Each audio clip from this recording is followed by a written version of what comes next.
There are 10 compulsory core Commonwealth Games sports. As host city, Glasgow has chosen a further 7, one of which is cycling.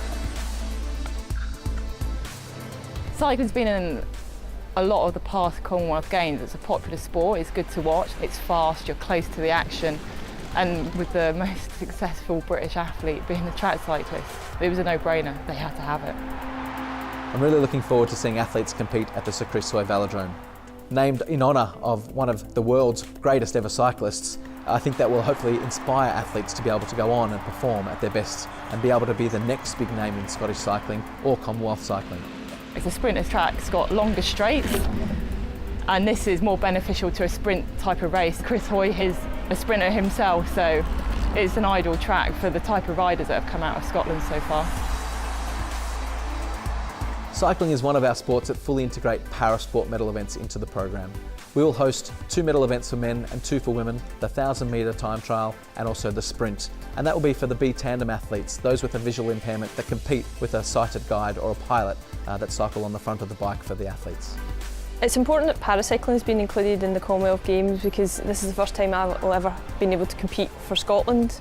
I've competed for Britain a number of years, and this will be a fantastic opportunity to put the solitaire on my back, so I'm really looking forward to it. I think it can be a fast track, and hopefully we will set a few world records on the way. Glasgow Green, one of the city's most famous parks, will host the start and finish of our 2 road cycling disciplines. First we'll have our road time trial, which will head out east and taking in North Lanarkshire Council and East Dunbartonshire Council, and then the road race, which will wind its way through the city streets, past some famous landmarks out to the West End and taking a gruelling course which will bring the spectators to the city for one of the 2 free public events of the Games.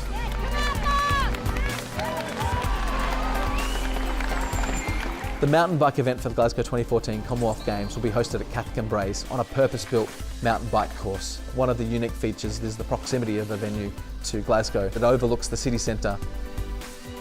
Well, I do a lot of training up at Cathcombe. It's a brilliant place to learn. The trails are pretty bumpy, there's some really technical bits, and the Commonwealth Games are definitely going to inspire a lot of people to come out and try the biking. Definitely, because they'll see it on TV, they'll see it's the sport it really is. It's great fun. Scotland's got some of the best mountain bike trails in the world. We're getting some really good mountain bikers coming out of Scotland, like Kent Gallagher and Grant Ferguson, who are also on the British team. So this is an excellent opportunity for them to win a medal for Scotland.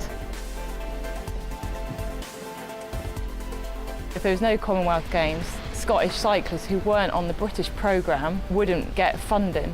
There is no development process for them to get on the British programme, and to get on the British programme is really difficult because you essentially have to be the best in Britain, and being the best in Britain for cycling now means being the best in the world.